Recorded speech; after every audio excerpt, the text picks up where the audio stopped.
तुम्हाला रिमोट हे चिन्ह मिळालं आहे. तुम्ही असं म्हणताय की शहराचं रिमोट माझ्या हातामध्ये द्या, जिल्ह्याचं द्या, मी नक्कीच चांगलं नियंत्रण आणेल.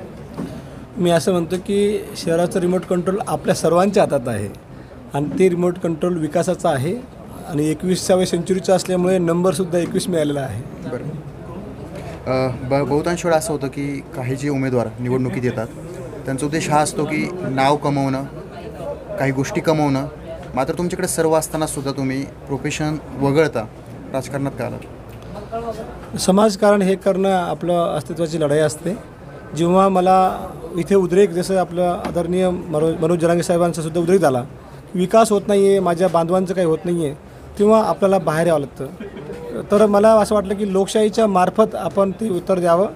जेव्हा आपल्याला शहरामध्ये विकासाचा चेहरा दिसला नाही, त्यामुळं मला पुढे येण्यासाठी भाग पडावं लागलं. आणि मी हे आपल्याला सांगू इच्छितो की मी आपल्या सर्वांच्या अपेक्षेमुळे, आपल्या सर्वांची इच्छा आहे की ह्या शहराचा विकास व्हावं. कारण की जे काही पार्टीने काही कॅन्डिडेट दिलेलं आहे, जे दोन्ही कॅन्डिडेट असे आहेत की त्यांना म्हणजे आमदार खासदारांचे काय कामं असतात हेच जवळपास माहीत नाही आहे.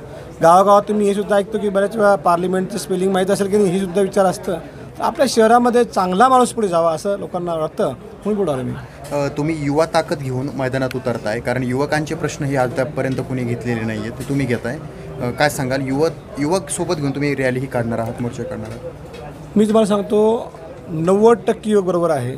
प्रत्येक युवक म्हणतो की आपण आतून यावेळेस विकासाचे बटन दाबायचं आहे. 21 नंबर दाबणार, रिमोट कंट्रोल दाबणार आणि विकास दाबणार. युवक हा घाबरलेला असतो. त्याला आजपर्यंत फक्त आपल्या जे काही कार्यकर्ते आहे फक्त त्याला पत्रवाळी उचलण्यासारखंच काम ठेवलेलं असतं. पण यावेळेस युवक तयार आहे आणि आम्ही असं प्रण केलं आहे, कोणतीही मोठी रॅली काढण्याचा प्रयत्न आम्ही सहसा करणार नाही. ताकद दाखवायची आहे 13 तारखेला, ती आपण दाखवूया. 102, 210 असं परत आपण हे करणार आहोत. आणि गावागावामध्ये प्रत्येक युवकामध्ये ती आग आहे की आता बस झालं, आता मात्र विकासाचं बघायचं आहे. इम्तियाज जलील असं म्हणले की बाकी 2 उमेदवार वगळता, म्हणजे जे स्वतः ते आणि तुम्ही ते शिकलेले आहेत, पण बाकीच्या उमेदवारांना जर इंग्लिशमध्ये जर फॉर्म जर आला तर ते देखील वाचता येणार नाही, म्हणजे ते सांगितलं आहे. म्हणजे ते स्वतः फॉर्म भरतच नाही ना, त्यामुळे ते विकास स्वतः करू शकत नाही.